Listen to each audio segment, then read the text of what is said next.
Alright, so howdy folks.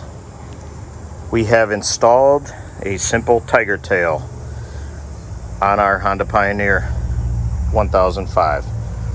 So for those of you who are not familiar with this piece of equipment, this here is just basically a tow strap.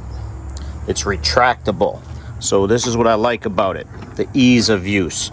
So you got about 12 feet of, we'll call it cable, but it's actually rope, nylon rope, and it retracts. So demonstrate here. So that's as far as it comes out. It's roughly 10-12 feet, but this is the great thing about it. So if you're towing somebody and they start picking up speed and catching up to you, there's no way they're going to run over this this rope. All right, so that's the great thing about this, and this is one of the reasons I purchased it, even though I do have other tow straps in the machine. But there's some downsides here, pros and cons, right?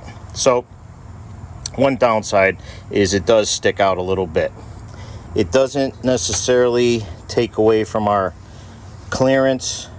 It might just a shade. Yeah, a little bit, very little bit. So that's one of the downsides. If it poses to be a problem, I can take the locking pin out of there, and I put a locking pin on there for obvious reasons. But I could take that out and we could stow this behind the seat in the rear of the Pioneer. The other drawback is that it sticks out relatively far on this machine.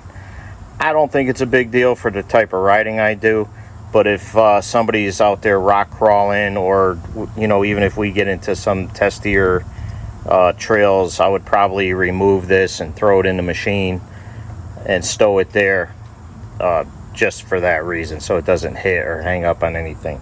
But for the type of riding that we're doing mostly, this thing should be just fine on the back of the machine. Now, the other downside is that this thing can move around and rattle a bit. So there are anti-rattle devices that you can get, and I might even purchase something, but more than likely I'm probably just going to remove this and put a little shim of plastic or something in between the hitch and the receiver itself. You notice I just spun a screw in there, and that's tight. That's a temporary fix just to keep it from bouncing around until I get something.